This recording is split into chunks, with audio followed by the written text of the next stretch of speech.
Hello दोस्तों, UPSC Hindi के online study platform में मैं गौरव त्रिपाठी आप सभी का स्वागत करता हूं। ये एक टॉपिक है जो बहुत महत्वपूर्ण और बार बार मेरे से डिमांड की जा रही थी कि सर इसके बारे में कुछ बताइए कि आंसर राइटिंग जो भी हम करते हैं उसमें इनरिचमेंट कैसे करें। बेसिकली हर आंसर में देखिए आपको सिलेक्शन लेना है और ये बहुत बड़ी डिमांड है यूपीएससी की कि आप देखेंगे इंग्लिश मीडियम और हिंदी मीडियम के मार्क्स में डिफरेंस देखेंगे तो आपको दिखेगा 92 और 144। इंग्लिश मीडियम के पेपर 3 में 144 है, इंग्लिश मीडियम के 92 है, पेपर 1 में 125 इतने मार्क्स हैं, हिंदी मीडियम के 100 क्रॉस नहीं होते हैं। तो ये क्या कारण है कि भाई 100 क्रॉस नहीं हो रहा है? इसका जो सबसे महत्वपूर्ण कारण है इसको हम बोलते हैं एनरिचमेंट। हिंदी मीडियम के आंसर में एनरिचमेंट की कमी है। और इवन हमारा जो आंसर राइटिंग प्रोग्राम चल रहा है जो कि पेड प्रोग्राम चल रहा है और आप चाहें तो उसको ज्वाइन कर सकते हैं और इसकी सारी डिटेल ऑलरेडी मैं शेयर कर चुका हूँ और आप चाहें तो यहाँ पे एक शॉर्ट में इसकी डिटेल भी देख सकते हैं कि ये जो हमारा आंसर राइटिंग का प्रोग्राम चल रहा है 2 बैच हैं इसके, मेगा बैच और माइक्रो बैच। तो आप जो चाहें ज्वाइन कर सकते हैं और आप इस नंबर पे कांटेक्ट करेंगे, इन दोनों नंबर पे, तो आपको इसके बारे में और डिटेल्स मिल जाएगी और वीडियोस भी इसके बारे में पढ़ चुके हैं। तो बेसिकली जो बात कहते हैं हम बेसिकली आंसर राइटिंग में क्यों गया, क्योंकि हमारे आंसर में इनरिचमेंट की कमी रहती है और हमें इनरिचमेंट करना होता है। और यहीं पर अगर हम हर क्वेश्चन की बात करें, हर क्वेश्चन पर हम 1 मार्क्स 0.5 मार्क्स बढ़ा लें तो हमारे सिलेक्शन के चांसेस बहुत ज़्यादा बढ़ जाते हैं। और यही बात मैं बताऊं, अभी जो हमारा आंसर राइटिंग का ग्रुप चल रहा है यूपीपीसीएस का, उसमें मैंने देखा, मतलब अभी 11 दिन हमारे कंप्लीट हो चुके हैं और मैंने देखा कि यहीं पे थोड़ी सी प्रॉब्लम आ रही है। पहली बात ये कि इनरिचमेंट की चीज़ें थोड़ी सी अंदर से नहीं आ रही है, ठीक है। अभी कुछ लोगों ने अब केस स्टडी यूज़ करने शुरू कर दिया आंसर में, तो धीरे धीरे देखिए, वही कहता हूँ कि समय के साथ इंप्रूवमेंट होता है। 10 दिन में बहुत अच्छे से केस स्टडी लोगों ने अब यूज़ करना शुरू कर दी है। प्रॉब्लम क्या आ रही है, एक तो पता नहीं है कि इनरिचमेंट में क्या करना है। सबसे बड़ी बात, पता नहीं है कि क्या करना है, ठीक है, पता नहीं है कि क्या करना है। दूसरी जो प्रॉब्लम आ रही है कि कैसे करना है ये नहीं पता है। मान लीजिए कई लोग क्या कर रहे हैं, जबरदस्ती का मैप बना रहे हैं। जैसे कई लोग क्या करते हैं, इंडिया का मैप ऐसे बनाते हैं तुरंत, ठीक है, और इंडिया का मैप बनाते हैं और बना के छोड़ देते हैं। मतलब ये बस ऐसे बना के मैप बना के छोड़ देते हैं। इसका क्या मतलब है भाई? इससे थोड़ी देर, इसको इनरिचमेंट थोड़ी ना कहते हैं, ये तो जबरदस्ती आप स्पेस कंज्यूम कर रहे हैं, ठीक है। देखिए यूपीएससी का जो पूरा खेल है, अगर मैं बात करूं सीधे सीधे, ठीक है, जितना मेरा अनुभव है, और आप यहाँ पे देख सकते हैं कि 2019 की जो परीक्षा हुई उसमें हिंदी माध्यम से इंटरव्यू में अपीयर हुआ हूँ, तो आप देखेंगे कि यूपीएससी का जो पूरा खेल है, मेंस पेपर की मैं बात करूं तो पूरा खेल ही डिपेंड करता है स्पेस एंड टाइम। अगर मैं बात करूं इसको, अगर मैं क्लियर लिखूं तो समय और स्थान, इसी का खेल है यूपीएससी पूरा, ठीक है। स्पेस मतलब आपको दिया होगा 3 पेज, ठीक है, यहाँ पे 2 पेज 150 शब्दों के लिए 2 पेज दिया होगा और 3 पेज दिया होगा आपको 250 शब्दों के लिए। तो आपके पास यही स्पेस है, समझिएगा इस बात को। और टाइम क्या है, 150 वाले जो शब्द हैं उसके लिए आपको 7 मिनट है और जो 250 वाले शब्द के जो प्रश्न हैं उसके पास आपके लिए 11 मिनट है। आपके पास 11 मिनट है, तो आपके पास स्पेस और टाइम बहुत लिमिटेड है। ये 2 रिसोर्सेज हैं और ये 2 रिसोर्सेज अगर मैं यहाँ पे, क्योंकि आज हमारा टॉपिक है ये, तो मैं थोड़ा ग्राफिकल और थोड़ा टेक्नोलॉजिकल वे में आपके साथ डिस्कशन करूंगा। तो ठीक है, एक हेगर स्टैंड महोदय हुए, उन्होंने कहा स्पेस और टाइम ये मनुष्य के पास सबसे बड़े रिसोर्सेज हैं। तो जो आपका मूवमेंट है, पूरे आप लाइफ में जो मूवमेंट करते हैं, जो आप यूज करते हैं, इन स्पेस और टाइम को आप कितने अच्छे तरीके से यूटिलाइज करेंगे, ये आपको बताता है कि आप कितने अच्छे मार्क्स लाएंगे। खास करके यूपीएससी में बात करूं, स्पेस और टाइम 2 बहुत बड़े रिसोर्सेज हैं, तो इसको यूज करना है। इसको यूज करने को ही हम बोलते हैं एनरिचमेंट। इसको बहुत अच्छे तरीके से आप यूज कर रहे हैं, इतने अच्छे तरीके से कि हर प्रश्न में आपके 1 नंबर या 0.5 अन्य लोगों से अधिक आ जाए। जैसे हर, मान लीजिए कोई बच्चा है, ढेर सारे लोग मेंस लिखते हैं, करीब 10,000 लोग मेंस लिखते हैं, ठीक है। 10,000 बच्चों में से आप ये समझिए, 10,000 बच्चों में से आप सबसे पहले आपको क्या करना है, 0.5 मार्क्स पर क्वेश्चन एक्स्ट्रा ले आना है। पर क्वेश्चन आप 0.5 मार्क्स ले आएंगे तो 80 क्वेश्चन जीएस के होते हैं, तो 40 मार्क्स आपके यहाँ पे हो जाएंगे और आप टॉपर बन सकते हैं, ठीक है। ये बात समझिएगा। अब ये पर क्वेश्चन में 0.5 मार्क्स कैसे लाएंगे, इसमें क्या है, इसमें आपको हर क्वेश्चन में 3 चीजें आप सोचनी होंगी, ठीक है। तो हमें क्या करना है, हमारा उद्देश्य क्या है, यानी आज के डिस्कशन का उद्देश्य अगर मैं बात करूं तो आज के डिस्कशन का हमारा उद्देश्य है कि 0.5 मार्क्स पर क्वेश्चन में कैसे बढ़ाया जाए। तो क्वेश्चन आए तो आपको क्या करना है, बेसिकली इसके लिए सबसे पहली जो रिक्वायरमेंट है क्या करनी है, पहली बात तो आपको प्रैक्टिस करनी है खूब। मतलब इसके लिए आपको प्रैक्टिस करनी है कि एग्जाम में आप स्पेस और टाइम का मैक्सिमम यूटिलाइजेशन कर पाए। तो ढेर सारे टेस्ट लगाने हैं, ढेर सारे आंसर राइटिंग करनी है, ठीक है, और अपनी आंसर राइटिंग का खूब एनालिसिस करना है। आप हमारा पेड ग्रुप ज्वाइन करना चाहें तो करें, नहीं करना चाहते हैं तो न करें। आपको एनालिसिस, सेल्फ एनालिसिस भी हो सकती है, ठीक है। मैंने खुद ने सेल्फ एनालिसिस पे ज़्यादा काम किया है, क्योंकि मैंने ऑलरेडी, आप देखे होंगे, मैंने टेस्ट सीरीज की कॉपी दिखाई आप लोग को लास्ट वीडियोस में कि किस तरीके से वो लोग कॉपी चेक करते हैं, ठीक है। तो उसका कुछ फायदा होता नहीं है बहुत। तो वो बेसिकली हम क्यों करते हैं कि हमारा स्पेस और टाइम सही से यूटिलाइज हो जाए। तो आपको क्या करना है, खूब ज़्यादा प्रैक्टिस करनी है। प्रैक्टिस करते समय एक बात का जो आपको ध्यान रखना है, क्या, इस क्वेश्चन में जब आप कोई क्वेश्चन पढ़ते हैं तो आपको ध्यान रखना है इस क्वेश्चन में क्या इनरिचमेंट करूं, ठीक है। तो जो इसके पहले की पॉइंट क्या होती है, जैसे मान लीजिए कोई क्वेश्चन आता है, सपोज मेरे सामने एक क्वेश्चन आया, ऐसे समथिंग इतना बड़ा क्वेश्चन आया, मैं पहले क्वेश्चन पढ़ते ही मेरे दिमाग में क्या आना चाहिए कि वाकई इस क्वेश्चन की समझ क्या है। सबसे पहले मेरे दिमाग में ये आना चाहिए कि समझ क्या है। पहला पॉइंट तो ये कि भाई सही समझना है। दूसरा, इनरिचमेंट कैसे करूं ना, ऐसा क्या डाल दूं, ऐसा क्या लिख दूं, एक चीज, एक ऐसा क्या गोला फेंक दूं कि इनरिचमेंट हो जाए, ठीक है। अब ये भी चीजें, ऐसा तो है नहीं कि आप एग्जाम में जाएंगे और सीधे आ जाएंगी, तो मैं कुछ बताता हूं। देखिए, ऐसा ये चीजें नेचुरल होती है। पहली बात मैं बताऊं, ये चीजें नेचुरल होती है। नेचुरल होती है मतलब आप अपने व्यवहार से होते हैं, ये नेचर में आपके होता है कि आप चीजों को कितना इनोवेटिव तरीके से करना चाहते हैं, ठीक है। ये आपके व्यवहार में होता है, तो इस बात को समझिएगा। आईआईटीएन आप देखेंगे, सिविल सेवा में सबसे ज्यादा आप टॉपर्स देखेंगे तो आईआईटीएन और इंजीनियर यही टॉपर हो रहे हैं। क्यों? कारण यही है, इनोवेशन अंदर से आता है। आप हर जगह इनोवेशन देख सकते हैं, इवन आंसर राइटिंग में, इवन स्टार्टअप में। आप देखेंगे मेरे पास एक छोटा सा आईपैड और मैंने स्टार्टअप शुरू ही कर दिया, अच्छा खासा स्टार्टअप हमारा प्रारंभ हो चुका है, ठीक है। तो यही बात आप इससे सिंपल समझिए, इनोवेशन आपको हर जगह दिखना चाहिए। हर जगह आपको ये दिखना चाहिए कहाँ पे आप इनरिचमेंट चीजों को कर सकते हैं। तो मैं बात करूं वो चीजें कैसे आएंगी। अब नेचर आपका कैसे बनेगा, नेचर आपका बनेगा आपकी प्रैक्टिस से।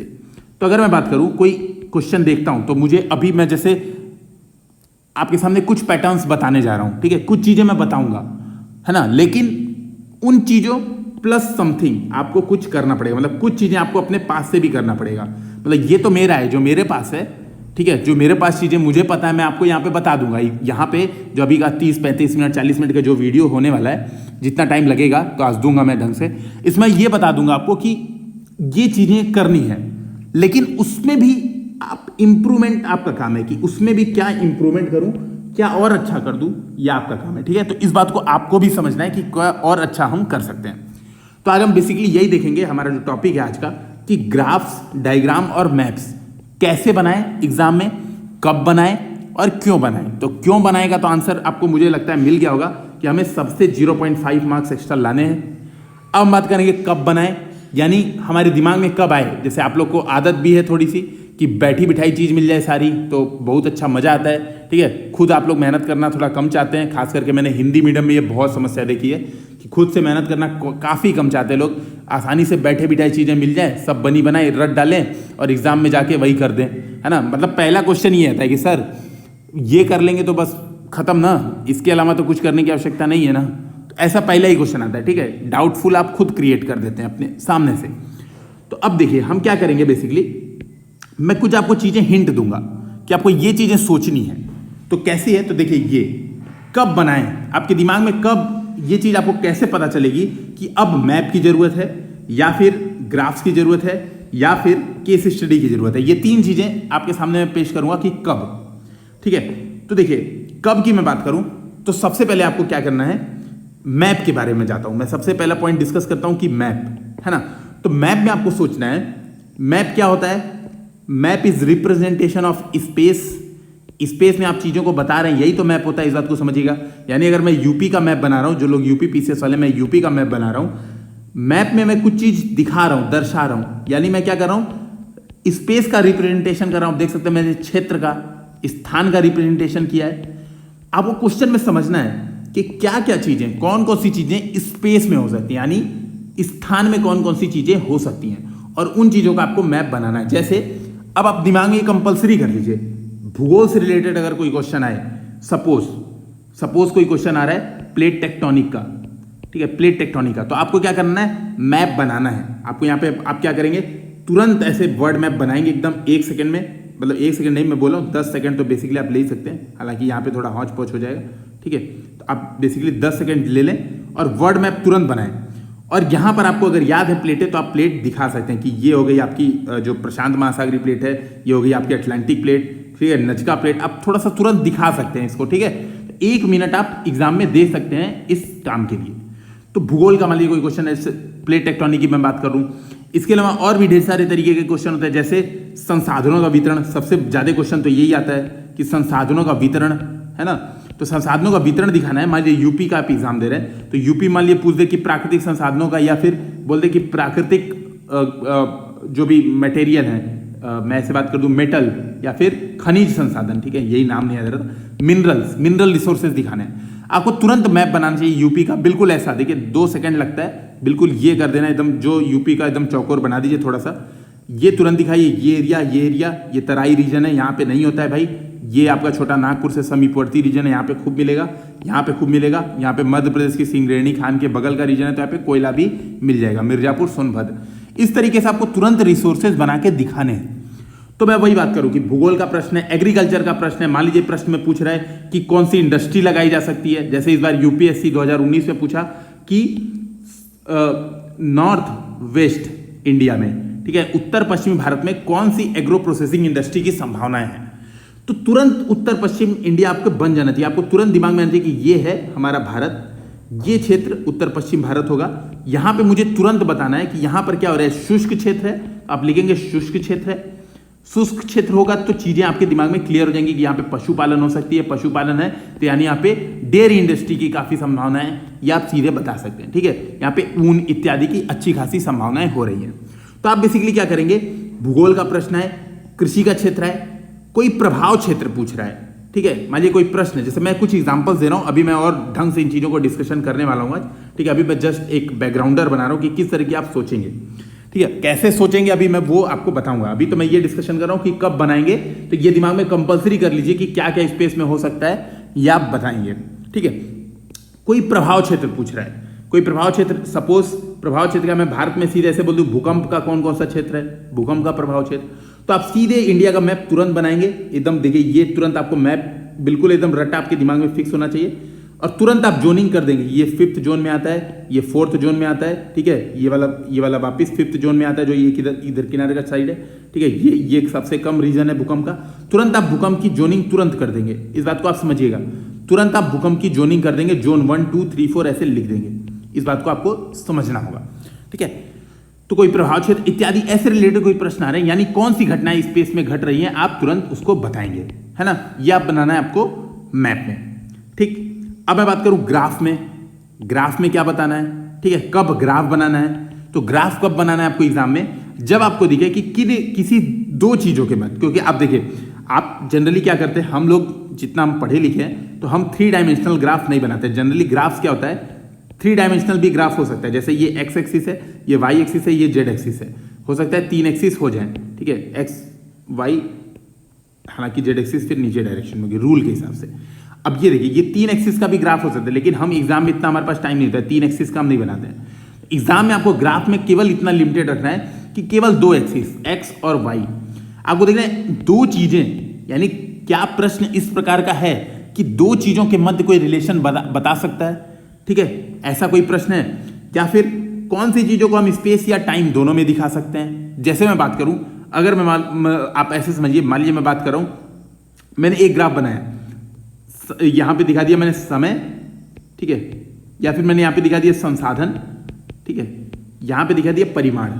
ये हमेशा फेमस ग्राफ है, 1-2 ग्राफ आपको याद रखना है। तो मैंने संसाधन दिखा दिया, ठीक है, ये देखिए मैंने क्या दिखा दिया एक्सिस पे, ठीक है, समय के साथ, और मैंने ये ग्राफ बना दिया, है ना, ये ग्राफ मैंने बता दिया डिमांड कितनी हो रही है, ये आपका हो गया संसाधन, ये आपका जो एक्सिस हो गया ये हो गया आपका संसाधन, और ये हो गया आपकी डिमांड। तो ये चीज क्या है, जो गैप है ये डिमांड है और ये सप्लाई है। तो ये जो डिमांड सप्लाई के बीच का गैप है ये क्या है, इसी को हम बोलते हैं तनाव यानी टेंशन, ठीक है। ये एक्स वाई एक्सिस अभी आप छोड़ दीजिए, इसको अभी चेंज करते हैं, अभी हम देखेंगे, अभी बेसिकली मुझे बैकग्राउंड देना है, ठीक है, अभी इसको हम बाद में डिटेल में समझते रहेंगे। तो आपको कब सोचना है कि आपको स्पेस और टाइम की चीजें यूज करनी है, जब आपको दिखे किसी 2 चीज में आप रिलेशन बता सकते हैं। जैसे यहां पर मैं एक ग्राफ और बताता हूं आपके सामने, ये उल्टा घंटी शेप का ग्राफ है, घंटी है, ठीक है। यहां पर मैं दिखा रहा हूं तापमान, मान लीजिए यहां पे मैं तापमान दिखा रहा हूं, यहां पे मैं वृद्धि दर दिखा रहा हूं, सपोज ये ग्राफ है, ठीक है। तो कोई भी जंतु है उसको आपको पता है कि इकोलॉजिकल नीच होता है, तो ये जो ऑप्टिमम पॉपुलेशन, यहां पे देखिए ये वृद्धि दर मैक्सिमम हो रही है यहां पे इस टेम्परेचर पे, यानी ये टेम्परेचर है मान लीजिए 21 डिग्री सेंटीग्रेड, ठीक है, ये मान लीजिए है 27 डिग्री सेंटीग्रेड, ये मान लीजिए है 19 डिग्री सेंटीग्रेड, और मान लीजिए ये चीज है प्रवाल भित्ति। सपोज मान लीजिए प्रवाल भित्ति का प्रश्न आया कि प्रवाल भित्तियों के समझ सबसे बड़ी समस्या क्या है, तो आप ग्लोबल वार्मिंग अगर बता रहे हैं, ठीक है, आप ग्लोबल वार्मिंग बता रहे हैं तो आप क्या बता सकते हैं, तापमान और उसकी वृद्धि दर के बीच में एक संबंध है, यानी ये जो प्रवाल भित्ति है वो एक टेम्परेचर रेंज में जीवित रह रही है। देखिए ये और ये टेम्परेचर रेंज है, मान लिया मैंने 19 से 27 डिग्री जीवित रह रही है, इसके बीच का एक टेम्परेचर रेंज है जहां पे प्रवाल भित्ति की मैक्सिमम वृद्धि दर है। प्रवाल भित्ति यहाँ पे मैक्सिमम वृद्धि दर करता है, इसको हम बोलते हैं नीच। यहाँ पे हम बोलते हैं ये यहाँ पर प्रवाल भित्ति ऑप्टिमम पॉपुलेशन, इसको हम बोलते हैं ऑप्टिमम पॉपुलेशन या ऑप्टिमम ग्रोथ रेट रखता है, ठीक है, दक्षतम जो है उत्पादन क्षमता है, ठीक है। ये तापमान हो गया। अब बताइए तापमान और वृद्धि दर में एक रिलेशन है, मैं तापमान को यहाँ पे काट के मैं यहाँ पे संसाधन कर दूं, ठीक है, और यहाँ पे वृद्धि दर कर दूं, ठीक है, यहाँ पे संसाधन कर दूं, ये संसाधन कर दिया, यहाँ पे मैंने वृद्धि दर कर दिया। अब देखिए वृद्धि दर में यहाँ पे कोई भी चीज बन जाए, प्रवाल की जगह मैं यहाँ पे मैंग्रोव रख सकता हूँ, ठीक है, मैंग्रोव यहाँ पे है ना, प्रवाल की जगह क्वेश्चन आ जाए मैंग्रोव से रिलेटेड तो भी मैं टेम्परेचर वर्सेस वृद्धि दर में ग्राफ बना सकता हूँ। मैं वाटर, यहाँ पे वाटर कितना उपलब्ध है वर्सेस वृद्धि दर में ग्राफ बना सकता हूँ। यहाँ पर मिनरल रिसोर्सेज कितना उपलब्ध है वर्सेस जनसंख्या वृद्धि दर में ग्राफ बना सकता हूँ कि मिनरल रिसोर्सेज मिनिमम इतना जीने के लिए हमें चाहिए ही चाहिए, पानी हमें जीने के लिए इतना चाहिए ही चाहिए, ठीक है।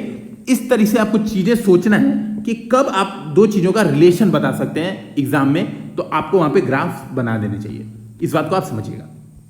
अब तीसरी बात करते हैं कि केस स्टडी आपको कब बनानी है।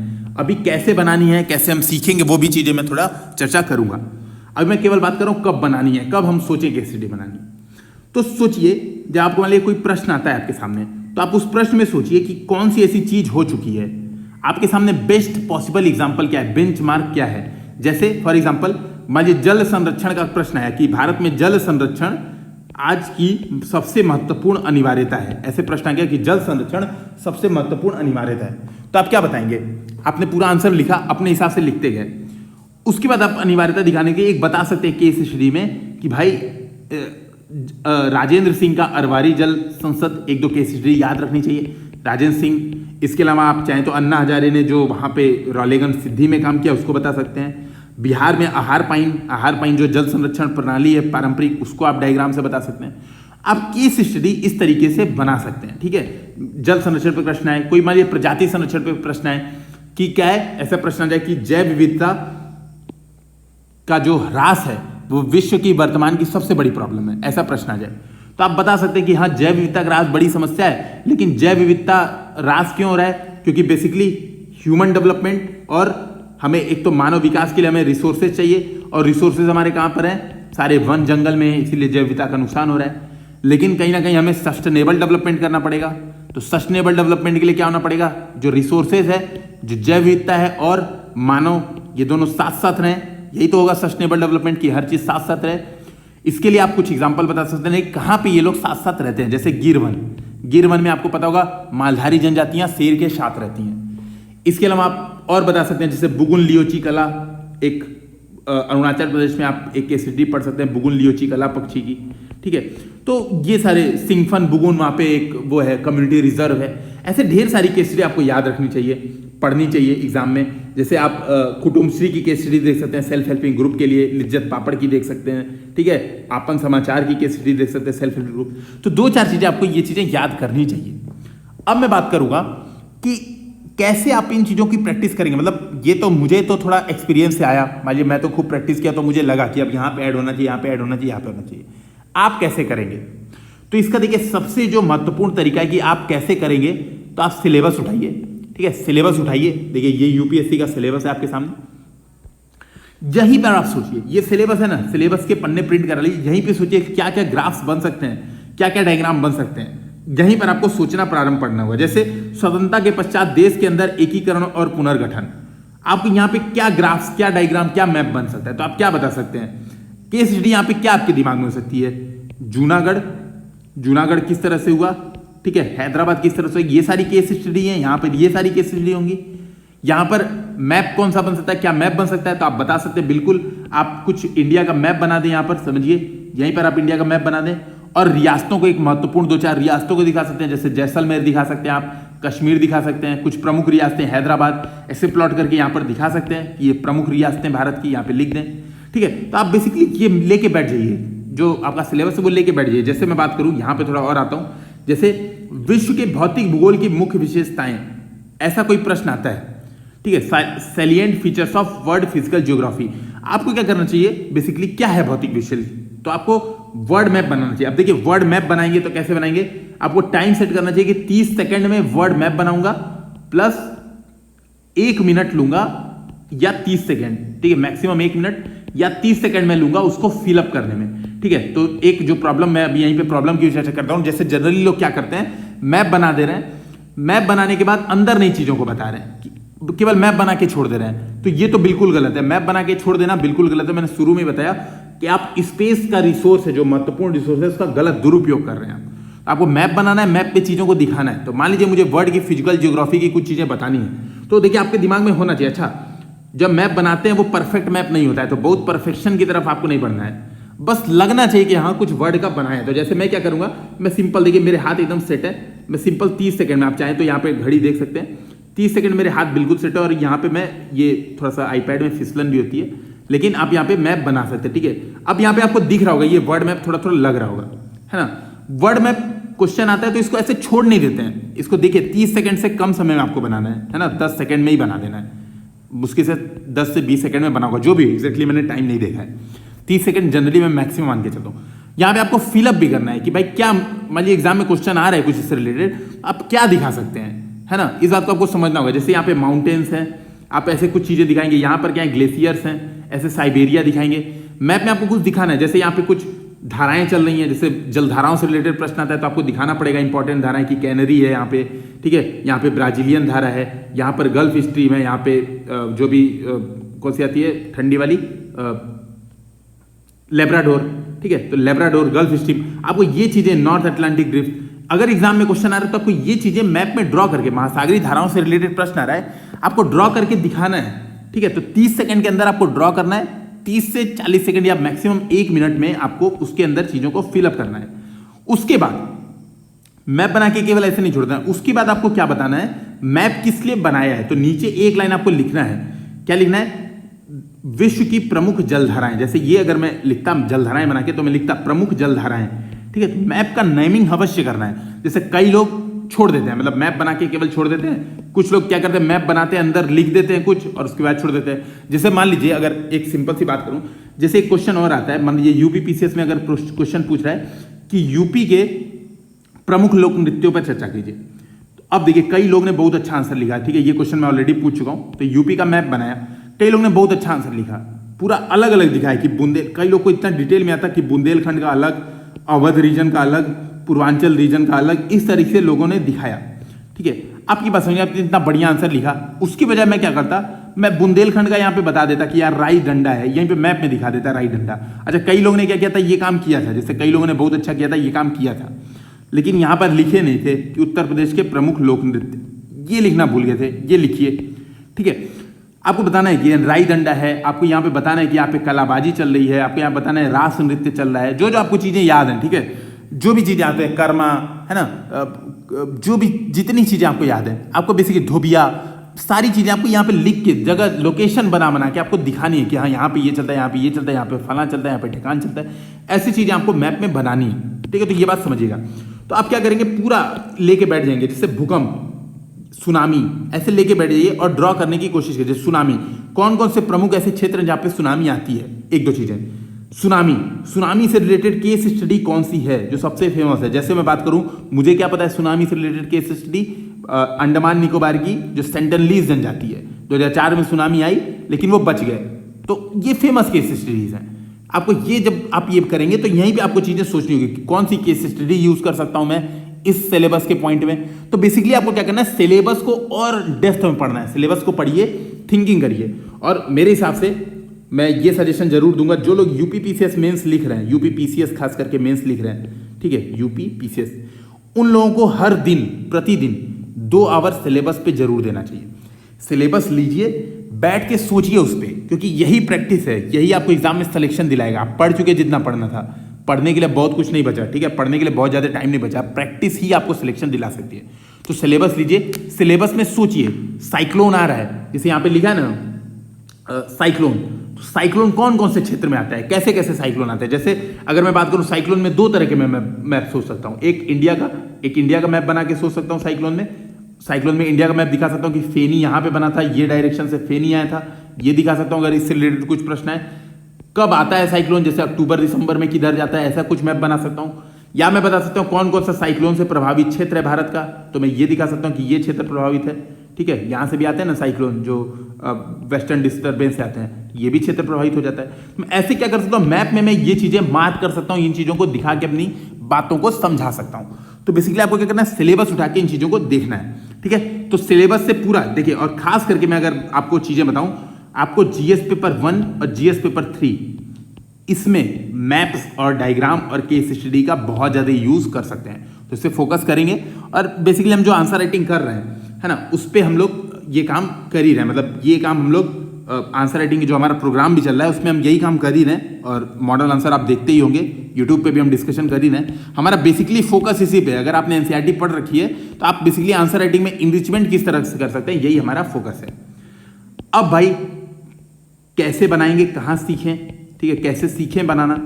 तो पहली बात तो मैं ये बोलूंगा, दो काम आपको करना है। देखिए कहाँ रिसोर्सेज, मतलब ये मैं बात कर रहा हूं कौन से रिसोर्सेज से ये चीजें रटें, कैसे पढ़ूं ये चीजों को, तो मैं ये बात आपको बताऊंगा। देखिए कैसे पढ़ना है, तो आपको ये बात समझिएगा। पहली बात ये कि जो हम लोग मॉडल आंसर दे रहे हैं, और मॉडल आंसर में अगर मैंने कोई केस स्टडी, कोई ग्राफ ये बनाई है, ठीक है, यूट्यूब पे कोई डिस्कशन किया, तो उसको आप तुरंत एक नोटबुक बना लेंगे और उस नोटबुक का नाम लिख लीजिए एनरिचमेंट नाम से लिख लीजिए।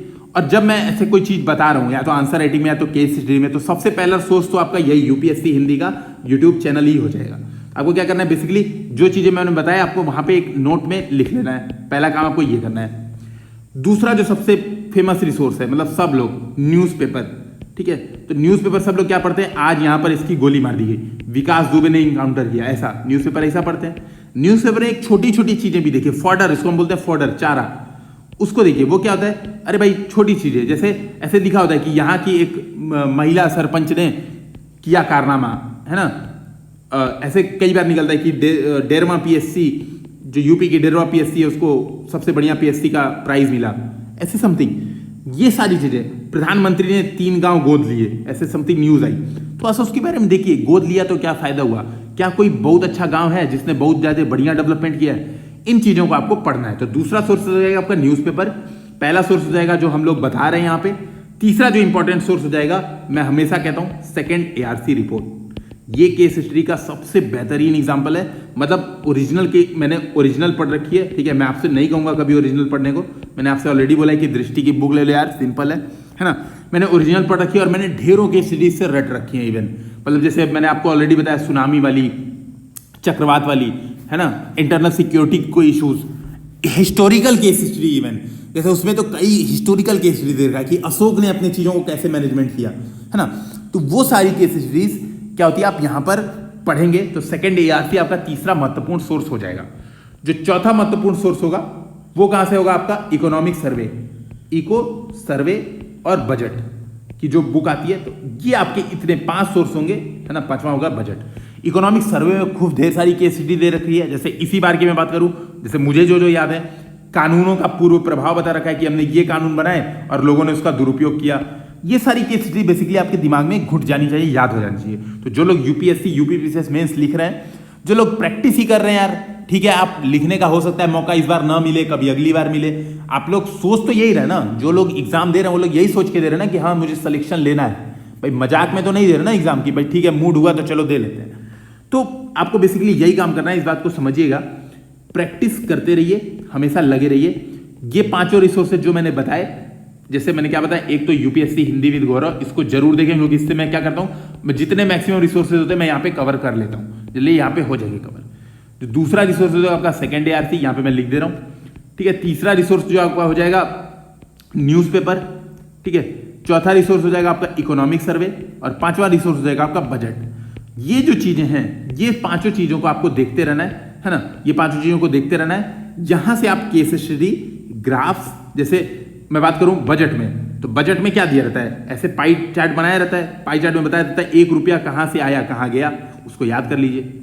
है ना। इकोनॉमिक सर्वे में क्या बता रहेगा, भारत की ऊर्जा सम्मिश्रण, ऐसे ही तो ग्राफ बताया रहता है, बोलता है भारत में 60%, जो ये 60% वाला है, 60% क्या है हमारा गैर जीवाश्म, सॉरी जीवाश्म है ये सब। तो ये से जो डायग्राम है याद कर लीजिए। ऐसे मान लीजिए क्वेश्चन आ रहा है, सपोज जैसे मैं ढेर सारे एग्जांपल बता रहा हूँ, भारत में बागवानी फसलें, तो बागवानी फसलें आपको पता है कि जैसे आलू प्याज टमाटर ये सबसे ज्यादा होती है, मतलब सब्जियां सबसे ज्यादा होती हैं बागवानी फसलों में। औषधि वाली बागवानी फसलें 0.1% समथिंग होती हैं। ऐसे पाई चार्ट्स आपको याद कर लेने चाहिए, ठीक है। ऐसे पाई चार्ट्स आपको बिल्कुल याद कर लेने चाहिए दिमाग में। उसके बाद फल, पहले सब्जियां आती हैं फिर फल आते हैं। इस तरह से पाई चार्ट आपको जो केसेस जो दिए रहते हैं यहाँ पे आपको याद होनी चाहिए, ठीक है। तो मुझे लगता है कि ये टॉपिक हुआ है ठीक ठाक। अच्छा, मैं क्या करूंगा, अभी ये टॉपिक यहीं पे क्लोज नहीं करूंगा, इनरिचमेंट की मैं ढेर सारी वीडियोस बनाऊंगा टाइम पे, ठीक है। थोड़ा मेरे पास लिमिटेड टाइम खुद भी है, मेरे भी रिजल्ट्स आने वाले हैं और बहुत सारी चीजें होने वाली हैं, तो मेरे पास भी लिमिटेड टाइम है और हम कोर्स भी शुरू कर रहे हैं, तो इतना टाइम मिल नहीं पा रहा है। लेकिन जैसे जैसे टाइम मिलेगा, ठीक है, वैसे वैसे मैं इन चीजों को बताऊंगा। और ये आप लोग के उत्साह पे भी डिपेंड करता है कि आप लोग कितना चीजों को उत्साहित तरीके से ले रहे हैं, उस पर भी डिपेंड करता है, ठीक है। तो चीजें आती रहेंगी, धीरे धीरे सीखते रहिए, बढ़ते रहिए। कोई दिक्कत तो नीचे कमेंट सेक्शन में बताइए कि क्या प्रॉब्लम नहीं हुई, क्या चीजें नहीं समझ में आई, तो मैं उसको भी दूर करने का प्रयास करूंगा। धन्यवाद दोस्तों, और कृपया सब्सक्राइब करना बिल्कुल ना भूलें।